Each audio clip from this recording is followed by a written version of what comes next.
Is it just me, or does it seem like a lot of companies are shipping products that don't quite work? Yeah, we gotta talk about the mess over at Razer. So Razer is a company that's best well known for its glowing gaming gear, and it's in trouble because it tried to dabble in cool, techie PPE. So back in 2021, Razer dropped the Zephyr face mask, and the mask was said to be N95 grade and cost about $100 for anyone who wanted to look like Bane going out to a rave while in public. Recall, of course, that 2021 was the height of the COVID-19 pandemic.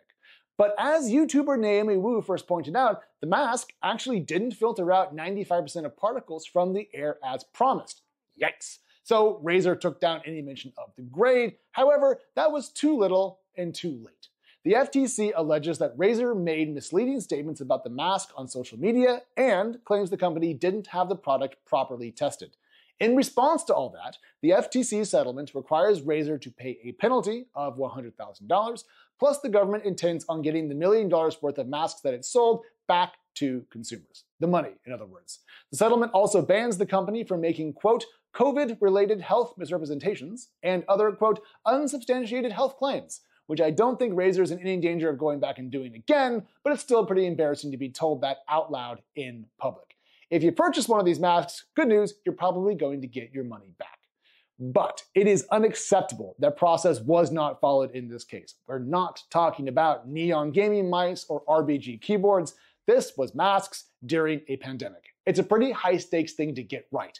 And that's why this situation matters and why we're talking about it, even if the business effort really only generated around $1 million in revenue for the company. And given that Razer had $1.6 billion in revenue back during its fiscal 2021, it's a drop in the bucket. But still, it's a very public and embarrassing mistake on what was, at best, a side project. But there is more afoot here. Much has been made of the reviews of new AI hardware, we talked about it on this show, devices like the Humane AI pen and the Rabbit R1, with many reviewers saying that the products just seem to be a little bit unfinished.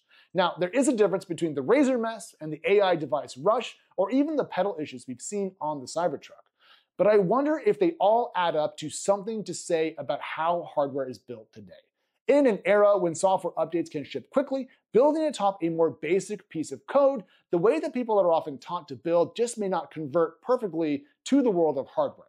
Now, there is the old saying in startup land that when it comes to building tech companies, hardware is hard.